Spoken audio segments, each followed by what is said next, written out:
So what's going on guys, Kids here and welcome back to a brand new video. For today I will show you the best bunny build guide in the first Descendant. So for this build I will show you what weapons and modules you want to get. Then I will explain every single skill and show you the best stats and external components. And then lastly we will take a closer look at the gameplay, so you would be able to get the best results and highest damage possible and much more. And just before we start, let me introduce you guys to today's sponsor, Instant Gaming. They are a website that provides you with a brand new and simple way to buy games at amazing prices. You can get the best PC, Mac and console games with up to 70% off.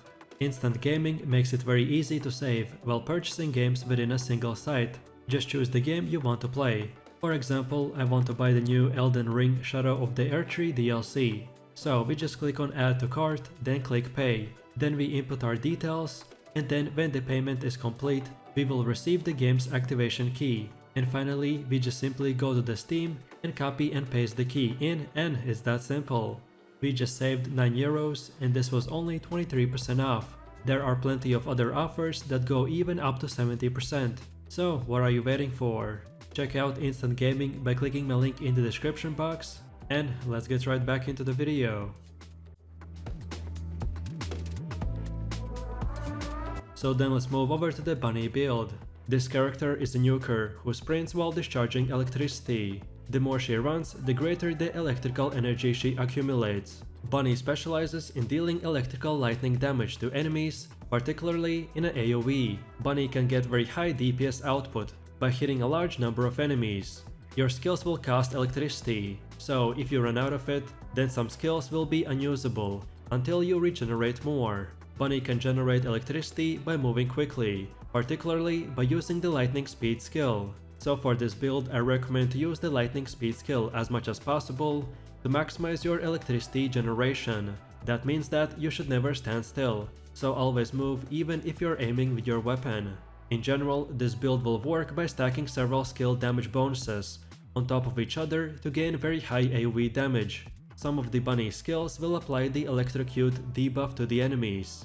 This synergizes very well with the decimator module to add an additional damage bonus that can stack up to even 10 times. Therefore, the most important thing to keep in mind when playing this build is to keep generating electricity and keep debuffing the enemies with the electrocute to boost your damage. So now let's take a closer look at the skills. The first passive skill is called the Rabbit Foot, which charges electricity by moving around. Landing on the ground after a double jump will inflict damage to a nearby enemy. Then our first active skill is called the Thrill Bomb, which summons an electro orb to attack nearby enemies and inflict them with the electrocute effect. Then the second one is Speed of Light. This skill will increases the sprint speed and the amount of electricity obtained. Then the Lightning Emission skill will do that when moving around, it deals damage to nearby enemies and inflicts them with the electrocute effect. And then finally we have the Maximum Power skill that shoots out electricity forward to inflict damage, and damage increases in proportional to the skill duration. Then now let's take a closer look at our build's modules. Your module capacity cost limits how many modules you can equip, and they can be upgraded as you level up your character. Different modules have a different capacity cost, which generally depends on how powerful the module is. This is a balancing system to prevent players from only equipping the strongest modules and having a totally overpowered character. But it's important to know that when equipping modules on Bunny, make sure that as many modules as possible are in a slot with a matching icon. This will reduce the module capacity cost to 50%. So here we have the best modules for your leveling build. You should be able to get this bunny leveling setup by approximately level 25 to 30. This is a really good base setup that you want to get before farming the max level setup. So we want to get the strong mentality to reduce your skill resurrection cost. Then increased HP, that will increase our max HP. Then the skill cost optimize, that reduces our skill cost. Then the electric master, which increases the skill power and the skill electric power. Then the electric specialist, which considerably increases your electric skill power and adds a new multiplier to our stat called the electric skill power boost ratio. Then the dual class, that increase our max module capacity.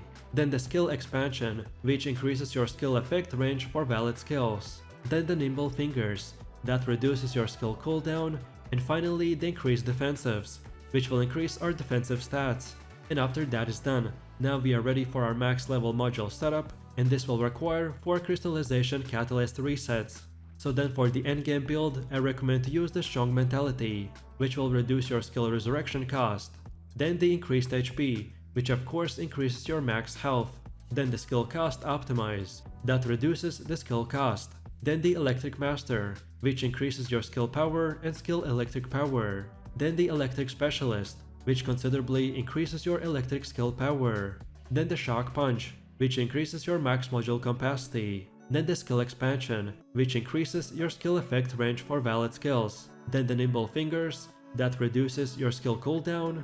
And then the conversion maximization, which massively reduces your skill cost and reduces skill power modifier.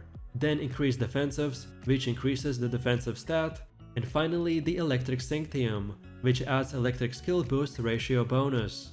And just before we move on to the last part, which is your weapons, let me quickly explain why are some skill modules empty, like here for example. So basically, these slots will modify our skills, but the problem is that all the modified variants are worse for our bunny build than the original. Therefore, we leave the slot empty, because there is not a single modifier in that slot which could help our build by even 1%. So then finally, let's take a look at the best weapons and stats that we should use. So for our bunny build, the Thunder Cage submachine gun is the only important weapon for our loadout.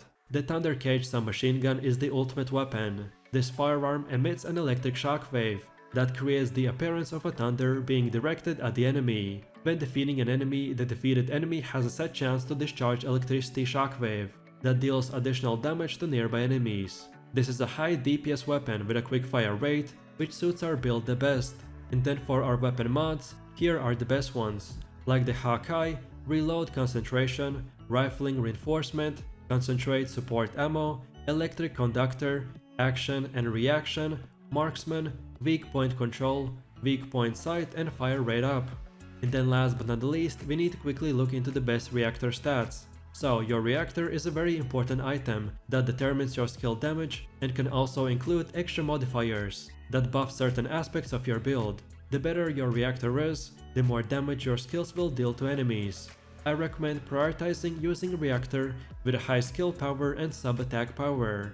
After that, look out for reactors with a boost to your skill critical hit damage, which will improve the amount of damage dealt when you land a critical hit.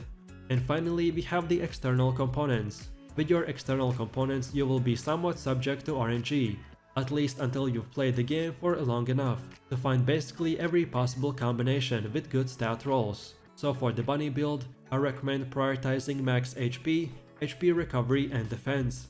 And that's about it. So with that said, I really do appreciate everyone for watching guys, and I hope you enjoyed it.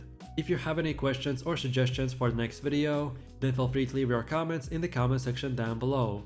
And while you're doing that, please click like, subscribe and enable that notification bell, so this way you could support the channel and not miss any more amazing content. With that said, you have an amazing day and I will see you in the next one. So take it easy, peace.